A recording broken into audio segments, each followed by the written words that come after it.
Welcome back to our YouTube channel story telling with Bani and Poojan. और आज मैं आपके लिए निल्हाल नाम की एक मलयालम फिल्म की कहानी लेकर आई हूँ। इस फिल्म के नाम का हिंदी मतलब परछाई होता है। ये फिल्म 9 अप्रैल 2021 को रिलीज हुई थी और ये एक मिस्ट्री स्लैश थ्रिलर फिल्म है। इसे IMDb पे 6.5 रेटिंग मिले हैं आउट ऑफ 10 और इसे 85% ऑडियंस ने लाइक किया है। एज आई मेंशन, ये एक मिस्ट्री फिल्म है और फिल्म के दौरान ही मिस्ट्रीज गेस कर लेना मेरा सबसे फेवरेट टास्क है। बट बहुत टाइम के बाद मुझे ऐसी कोई फिल्म मिली है जिसका सस्पेंस मैं एंड तक गेस नहीं कर पाई। तो I am very much sure कि इस फिल्म की कहानी आपको काफी ज्यादा एक्साइट करने वाली है। कहानी की शुरुआत जस्टिस जॉन बेबी से होती है। हम देखते हैं कि जॉन का एक बहुत बुरा रोड एक्सीडेंट होता है। बहुत दिनों के बाद वो एक्सीडेंट से रिकवर तो हो जाता है, लेकिन उसके फेस पर हम एक बहुत ही अजीब सा मास्क देखते हैं। डॉक्टर्स ने वो मास्क उसे रेकमेंड किया है ताकि उसका नाक सही जगह पे फिक्स हो सके। जैसे ही बेबी हॉस्पिटल से डिस्चार्ज होता है, हम देखते हैं कि बिना एक भी दिन गवाए वो सीधा कोर्ट जाता है और केसेस लेना शुरू कर देता है। बेबी जैसे ही उस मास्क के साथ कोर्ट रूम में एंटर करता है, हम देखते हैं कि सब के सब लोग उसे घूरना शुरू कर देते हैं। उसे थोड़ा अजीब तो लगता है, लेकिन वो अपना काम जारी रखता है। अब हम देखते हैं कि बेबी का बॉस अभिजीत उसे अपने साथ एक मीटिंग में जाने के लिए कन्विंस कर लेता है। लेकिन तभी हम देखते हैं कि बेबी अभिजीत से कहता है कि ये बारिश अचानक से कैसे होने लग गई है। इस पर जब हम अभिजीत का रिएक्शन देखते हैं तो हमें समझ में आता है कि ये बारिश सिर्फ बेबी को दिखाई दे रही है और बाकी लोगों के लिए वेदर बिल्कुल क्लीन है। बेबी जिस दिन से हॉस्पिटल से डिस्चार्ज हुआ था, एक चीज बहुत कॉमन थी कि उसे हर रोज बहुत ही जोरदार बारिश नजर आ रही थी। बेबी को अब कहीं ना कहीं ये लगने लगता है कि शायद वो पागल हो चुका है और इसीलिए वो डॉक्टर बशीर के पास जाता है। लेकिन उसकी उम्मीद के विपरीत हम देखते हैं कि डॉक्टर बशीर इस चीज को बहुत ही हल्के में लेते हैं। वो उसे कुछ दवाइयां रेकमेंड करते हैं और उसे कहते हैं कि जैसे ही वो दवाइयां खाता रहेगा उसकी बारिश रुकती रहेगी। बेबी कहीं ना कहीं डॉक्टर बशीर की बातों से कन्विंस्ड नहीं है। इसीलिए हम देखते हैं कि इस बात का जिक्र वो अपने दोस्त राजन के साथ भी करता है। वो राजन से कहता है कि उसे कहीं ना कहीं डॉक्टर बशीर पर भरोसा नहीं है, इसीलिए वो सेकंड ओपिनियन लेना चाहता है। क्योंकि राजन की बीवी इकलौती ऐसी इंसान है जो उसके मुंह पर सच बोल देगी, इसलिए वो कहता है कि वो शालिनी से सेकंड ओपिनियन लेगा। राजन पूरी सिचुएशन को थोड़ा लाइट बनाने के लिए बेबी के साथ मजाक करता है। वो बेबी से कहता है कि शहर में जिस तरह की गर्मी पड़ रही है, वो बड़ी ही खुशी के साथ बेबी के साथ पोजीशन स्विच कर सकता है। जिस पर बेबी उसे जवाब देता है कि गर्मी उसे भी लगती है, लेकिन ये सिर्फ बारिश है जो उसे दिखाई देती है, उसे कोई ठंड नहीं लगती। अब हम देखते हैं कि बेबी शालिनी से बात करता है, जिस पर शालिनी उसे कहती है कि उसे डॉक्टर बशीर की दी हुई दवाइयां कंटिन्यू रखनी चाहिए। वो उसे किसी भी तरह की दवाई नहीं प्रेस्क्राइब कर सकती, क्योंकि वो कोई साइकियाट्रिस्ट नहीं बल्कि एक चाइल्ड साइकोलॉजिस्ट है। शालिनी के ऐसा कहने के बाद हम देखते हैं कि बेबी कहीं ना कहीं उसकी बातों में आ जाता है। शालिनी बातों ही बातों में अपने एक स्पेशल केस का जिक्र करती है। वो बताती है कि आज उसके पास सेकंड ग्रेड के एक बच्चे का केस आया था। ये बच्चा 7 से 8 साल का था। सब बच्चों को जब क्लास में कहानियां सुनाने के लिए कहा गया तो सब बच्चों ने बड़ी आम सी कहानियां सुनाई, लेकिन सिर्फ वही एक बच्चा था जिसने एक मर्डर मिस्ट्री सुनाई। उसके टीचर्स को ये बात काफी ज्यादा अजीब लगी, क्योंकि बच्चे बहुत बुरी तरह से डर गए थे। लेकिन शालिनी को ये बात टोटली नॉर्मल लगी, क्योंकि हो सकता है कि उसने वो कहानी कहीं ना कहीं किसी फिल्म में देखी हो या किसी नॉवल में पढ़ी हो। जैसे कि हमने पहले भी बताया था कि बेबी का एक्सीडेंट हुआ था, तो अब वो खुद से ड्राइव नहीं कर सकता। इसीलिए वो कैफ नाम के एक ड्राइवर को हायर करता है जो कि उसके लिए गाड़ी चलाता है। रास्ते में एक दिन चलते हुए हम देखते हैं कि बेबी कैफ को वाइपर ऑन करने के लिए कहता है। इस पर कैफ बाहर जब देखता है तो उसे धूप नजर आती है। वो बेबी से इस बारे में सवाल करता है कि तभी बेबी को यह ख्याल आता है कि सिर्फ उसे ही बारिश नजर आती है। उसकी हालत कहीं ना कहीं और ज्यादा खराब होने लग जाती है और वो कोर्ट रूम के बाहर भी जब देखता है तो उसे बारिश ही बारिश नजर आती है। और एक दिन जब वो कोर्ट रूम के बाहर देखता है तो हम देखते हैं कि उसे मौसम बहुत खराब होता हुआ दिखाई देता है। बेबी अब परेशान होकर अभिजीत के पास जाता है और उससे लीव्स के लिए गुजारिश करता है। लेकिन क्योंकि बेबी पहले ही बहुत सारी छुट्टियां ले चुका है और उसके सारे के सारे केस पेंडिंग पड़े हैं, इसीलिए अभिजीत उसे छुट्टियां देने से इनकार कर देता है। जैसे ही बेबी अभिजीत से मिलकर बाहर आता है, हम देखते हैं कि उसे शालिनी की कॉल आती है। शालिनी उसे कहती है कि ये उस बच्चे के बारे में है जिसके केस के बारे में वो लोग उस दिन डिस्कस कर रहे थे। वो ये कहती है कि ये काफी ज्यादा इम्पोर्टेंट है, इसीलिए उसे पर्सनली मिलकर ही बात करनी है। शालिनी अब बेबी से बताती है कि उस बच्चे का नाम नितिन है और उसकी टीचर को आज उसके पास एक नोट मिला था। वो नोट मलयालम में लिखा था, इसलिए कोई उसे पढ़ नहीं पाया, लेकिन क्योंकि शालिनी को मलयालम आती है इसीलिए उसने उस नोट को पढ़ा। उस नोट को पढ़ने के बाद उसे ये समझ में आया कि उसकी पहली ऑब्जर्वेशन कितनी गलत थी। उसे अब ये लगता है कि उस लड़के के साथ कुछ प्रॉब्लम है और उसे मदद की जरूरत है।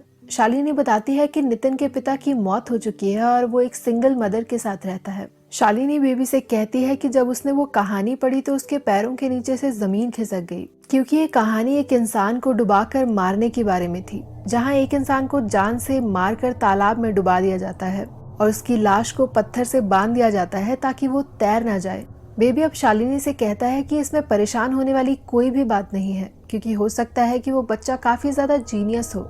तो इस पर शालिनी बेबी को ये बताती है कि नितिन और उसकी माँ अभी हाल ही में बैंगलोर से शिफ्ट हुए हैं। वो लोग इस इलाके को पूरी तरह से जानते भी नहीं हैं, लेकिन कहानी में करुवट्टा नाम के एक गांव का जिक्र है और ऐसा हो ही नहीं सकता कि नितिन को इस जगह के बारे में पता हो। बेबी को अब ये कहानी इंटरेस्टिंग लगने लगती है, इसीलिए वो शालिनी से कहता है कि वो उस बच्चे से मिलना चाहता है, जिस पर शालिनी उसे बताती है कि उसकी माँ थोड़ी सी स्ट्रिक्ट है और कहीं ना कहीं उसको लेकर ओवर पोजेसिव भी, तो उसकी परमिशन लेना थोड़ा डिफिकल्ट हो सकता है। शालिनी जब नितिन की माँ शर्मिला से बात कर रही होती है तभी हम देखते हैं कि बेबी उस कहानी की चंद लाइनों को पढ़ता है। तो वो लाइंस कुछ इस तरह से थी कि पत्थरों का वजन इतना था कि वो लाश कभी तैरकर ऊपर आ ही नहीं सकती थी। बेबी और शालिनी अब शर्मिला से मिलते हैं, लेकिन हम देखते हैं कि वो नितिन से मिलने के लिए साफ इनकार कर देती है। इस पर बेबी उससे कहता है कि उसकी मुश्किलें और बढ़ सकती हैं, क्योंकि अगर ये सब ज्यादा दिन तक चलता रहा तो बाद में पुलिस भी इन्वॉल्व हो सकती है। शर्मिला अब कहीं ना कहीं डर जाती है और वो बेबी को नितिन से मिलने की इजाजत दे देती है। नितिन जैसे ही बेबी से मिलता है हम देखते हैं कि उसके मास्क को देखकर वो बहुत ही जल्दी उसे पसंद करने लगता है। दोनों ढेर सारी बातें करते हैं और हम देखते हैं कि बेबी घर आकर उसकी पूरी कहानी पढ़ता है। उस कहानी में एक इंसान को तालाब में डुबा कर मारने का जिक्र था, साथ ही एक गांव और उसके चर्च का भी। तो हम देखते हैं कि बेबी अगले ही दिन उस गांव में जाता है और वहां की लोकल पुलिस की मदद लेता है। वो कहानी में दी हुई हिंट्स के जरिए उस जगह को ढूंढ लेता है। जैसे ही तालाब की तलाशी होती है तो हम देखते हैं कि उस तालाब से लाश निकलती है, जिसे कि पत्थरों से बांधा गया था। जब पुलिस बेबी से इस बारे में सवाल करती है कि आखिर उसे ये सब कैसे पता था, तो हम देखते हैं कि बेबी एक बहाना बना देता है। वो कहता है कि हाल ही में उसने पीएचडी के फॉर्म भरे थे और वो कुछ केसेस पे रिसर्च कर रहा था। उसे कहीं से खबर मिली थी कि इस तालाब में फेक करेंसी है, लेकिन यहाँ पर लाश मिलना उसके लिए भी बहुत ही ज्यादा हैरानी की बात थी। अगले ही दिन बेबी का बॉस अजीत उसे अपने पास बुलाता है। वो उसे डांटता है और उसे पूछता भी है कि आखिर उसे ये सब करने की क्या जरूरत थी, जिस पर बेबी उसे दोबारा वही कहानी सुना देता है। लेकिन हम देखते हैं कि अजीत को उसकी कहानी पर जरा सा भी भरोसा नहीं होता। अजीत उससे पूछता है कि जिन केसेस के बारे में वो रिसर्च कर रहा है आखिर वो केस कितने पुराने हैं, जिस पर बेबी ये कहता है कि वो केस 7-8 साल पुराने होंगे। अब अजीत उसका झूठ पकड़ लेता है और उसे कहता है कि जो कंकाल उस तालाब में मिला है वो कम से कम 30 साल पुराना है। लेकिन फिर भी हम देखते हैं कि बेबी अजीत को नितिन का नाम नहीं बताता। जैसे ही शर्मिला को ये सब पता चलता है तो हम देखते हैं कि वो बहुत ज्यादा परेशान हो जाती है।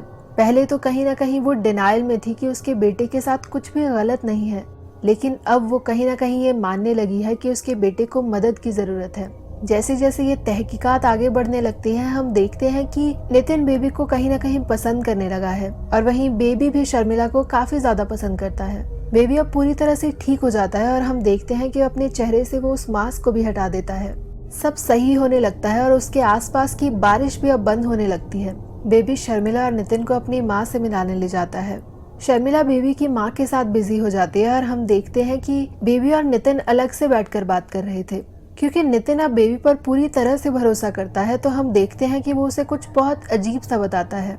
वो बेबी से कहता है कि उसने उसे जो कहानी सुनाई थी उसके पास वैसी ही बहुत सारी कहानियां हैं। और ऐसा सुनते ही हम देखते हैं कि बेबी के आसपास वही बारिश दोबारा होना शुरू हो जाती है।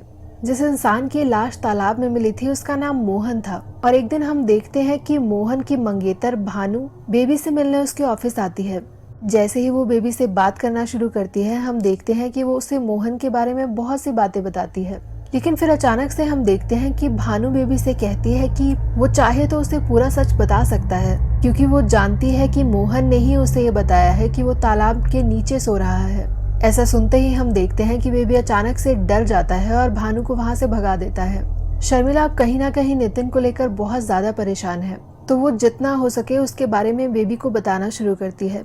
वो बेबी को बताती है कि उसके पिता की मौत एक एक्सीडेंट के दौरान हुई थी। नितिन के पिता सचिन को इन्वेस्टिगेटिव स्टोरीज में कुछ ज्यादा ही ऑब्सेशन था और जिस रात सचिन की मौत हुई थी वो एक केस के लिए ही बाहर गया था, लेकिन फिर अचानक से लिफ्ट में उसका एक एक्सीडेंट हो गया और उसमें उसकी मौत हो गई। लेकिन अजीब बात ये थी कि जिस रात सचिन की मौत हुई उसी रात नितिन भी पैदा हुआ था और ये डिलीवरी कोई नॉर्मल डिलीवरी नहीं बल्कि एक प्री मैच्योर डिलीवरी थी। तो शर्मिला का कहीं ना कहीं ये मानना था कि हो सकता है ये सारी कहानियां नितिन को सचिन से ही मिली हों। तो इस पर शर्मिला बेबी से कहती है कि अगर वो लोग चाहें तो सचिन की फाइल्स चेक कर सकते हैं जो कि बैंगलोर में है। ये सुनते ही हम देखते हैं कि बेबी नितिन के पास जाता है और वो उसे कहता है कि वो अगली कहानी सुनने के लिए तैयार है। इस पर हम देखते हैं कि नितिन उससे कहता है कि वो खेलने के बाद उसे दूसरी कहानी सुना देगा। बेबी जब उससे पूछता है कि अगली कहानी आखिर किस जगह से जुड़ी है तो इस पर नितिन कुछ सोचते हुए वहां से चला जाता है और फिर अचानक से वो पीछे मुड़ता है और कहता है कि चिरईतुरा जगह का नाम है। ये सुनते ही हम देखते हैं कि बेबी के आसपास बादल गरजने लगते हैं। नितिन अब बेबी को पूरी कहानी सुनाता है। वो उसे बताता है कि चिरईतुरा ऐसी जगह है जहां बेकार की मछलियों को डंप किया जाता है और जिस तरह से उन मछलियों को डंप किया जाता था उसी तरह से उस मोटे इंसान की लाश को भी डंप किया गया था और जैसे ही उस इंसान की लाश नीचे गई बबल्स ऊपर आने लगे। बेबी अब उस जगह के बारे में पूछताछ करता है और वहाँ उसे पता चलता है कि 25 साल पहले वहाँ एक इंसान की डूबकर मौत हुई थी और अब कहीं ना कहीं बेबी को ये लगने लगता है कि उन्हें बहुत ही जल्द नितिन की मदद करनी होगी।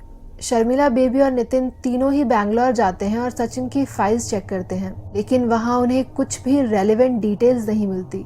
बेबी जब सो रहा होता है तो उसे नींद में बहुत ही अजीब तरह की आवाजें सुनाई देती हैं। जब वो उन आवाजों का पीछा करता है तो वो आवाजें उसे शर्मिला के कमरे में ले जाती हैं। शर्मिला ने नितिन को बहुत ही जोर से गले लगाया है और हम देखते हैं कि वो मलयालम में कुछ बड़बड़ा रही है। असल में शर्मिला ही वो इंसान थी जो नितिन को वो कहानियां सुनाया करती थी और उसे इस बारे में कुछ पता भी नहीं था क्योंकि ये कहानियां कहीं ना कहीं उसके सबकॉन्शियस माइंड में स्टोर्ड थी और हम ये कह सकते हैं कि शर्मिला को भी ये पता नहीं था कि उसके दिमाग में ये कहानियां हैं, लेकिन उसके सबकॉन्शियस ब्रेन के जरिए ये सारी कहानियां नितिन के सबकॉन्शियस ब्रेन में जा रही थी। बेबी को जैसे ही ये पता चलता है हम देखते हैं कि उसे इतना गहरा सदमा पहुंचता है कि वो उन दोनों को वहां छोड़कर अकेला ही वापस चला जाता है।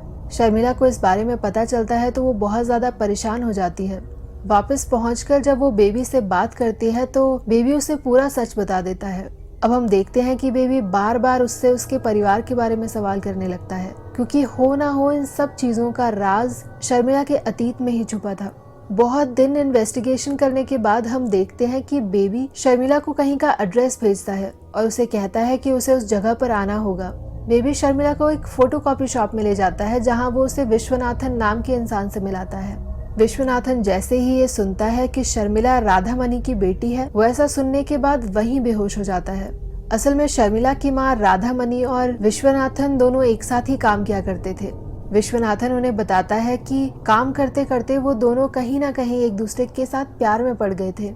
राधामणि से मिलने से पहले हम देखते हैं कि विश्वनाथन बहुत से लोगों के कत्ल में शामिल था और इसी सब के गिल्ट की वजह से उसे नींद नहीं आती थी क्योंकि राधामणि के पति की अभी अभी मौत हुई थी तो वो दोनों साथ नहीं रह सकते थे। लेकिन जब भी उसे रातों को नींद नहीं आती वो बहुत ज्यादा शराब पीकर राधामणि के पास आया करता था। वो अपने सारे गुनाहों के बारे में राधामणि को बताया करता था और रोया करता था और राधामणि बिना एक भी शब्द कहे और शर्मिला को अपनी गोद में लिए वो सारी कहानियां सुना करती थी। शर्मिला भले ही तब सो रही थी लेकिन वो सारी की सारी कहानियां कहीं ना कहीं उसके सबकॉन्शियस माइंड में रह गई थी। जैसे ही विश्वनाथन को ये पता चलता है तो हम देखते हैं कि वो एक ही सवाल करता है कि क्या तुम उस वक्त सो नहीं रही थी। बेबी अब इस बात पर बहुत ज्यादा गुस्सा हो जाता है और वो विश्वनाथन से कहता है कि कल ही पुलिस आकर उसे यहाँ से ले जाएगी और अब ये पुलिस और कोर्ट ही डिसाइड करेंगे कि उसके साथ क्या होगा। ऐसा कहने के बाद हम देखते हैं कि वो सब लोग विश्वनाथन को वहीं अस्पताल में ही छोड़कर चले जाते हैं। तभी शर्मिला बेबी से कहती है कि उसे ऑफिस में कुछ काम है और वो बाद में घर आ जाएगी, लेकिन वो ऑफिस ना जाकर विश्वनाथन के पास जाती है और उसे कुछ पैसे देकर वहां से भाग जाने के लिए कहती है। जब नितिन घर पर खेल रहा था तो हम देखते हैं कि वो बेबी को राधामणि के बारे में कुछ बताता है। वो बेबी से कहता है कि अस्पताल में आप लोग राधामणि के बारे में कुछ बात कर रहे थे, है ना। बेबी इस बात पर कहता है कि तुम्हें राधामणि के बारे में कैसे पता। तो इस पर नितिन बेबी से कहता है कि उसने राधामणि की मौत के बारे में भी एक कहानी सुनी है और जैसे ही नितिन बेबी को वो कहानी सुनाता है हम देखते हैं कि उसके पैरों के नीचे से जमीन खिसक जाती है।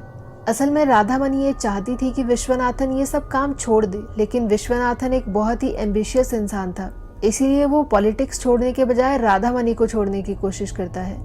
लेकिन उसे इस बात का भी डर सताता है कि राधामणि के मन में उसके सारे के सारे राज हैं, तो इससे पहले कि वो किसी और को कुछ बताए, वो राधामणि को ही अपने रास्ते से हटा देगा।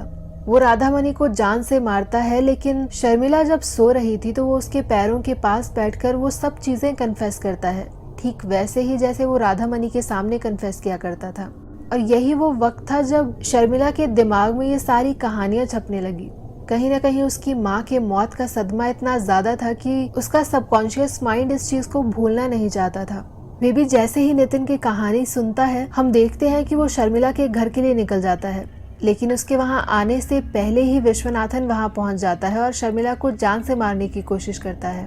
थोड़ी ही देर में बेबी भी वहां पहुंच जाता है और हम देखते हैं कि इस पूरी मुठभेड़ में शर्मिला के हाथों विश्वनाथन को धक्का लग जाता है और वो बालकनी से नीचे गिर जाता है।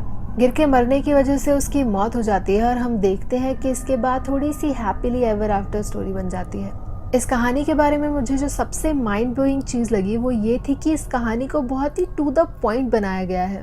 हाँ, एक चीज थोड़ी सी अनआंसर्ड है कि नितिन और शर्मिला का हमें समझ में आ गया, लेकिन जस्टिस जॉन बेबी को वो बारिश क्यों दिखाई देती थी और इस बारिश का शर्मिला और नितिन से क्या लेना देना था।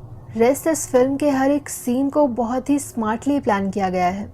इस फिल्म का सस्पेंस इतना ज्यादा कमाल का था कि आखिर के 15 मिनट तक मैं बस यही सोच रही थी कि ये कोई पुनर्जन्म टाइप स्टोरी होने वाली है, लेकिन ऑल ऑफ अ सडन एक ऐसा सस्पेंस देखने को मिलता है जिसके बारे में मैंने सोचा ही नहीं था।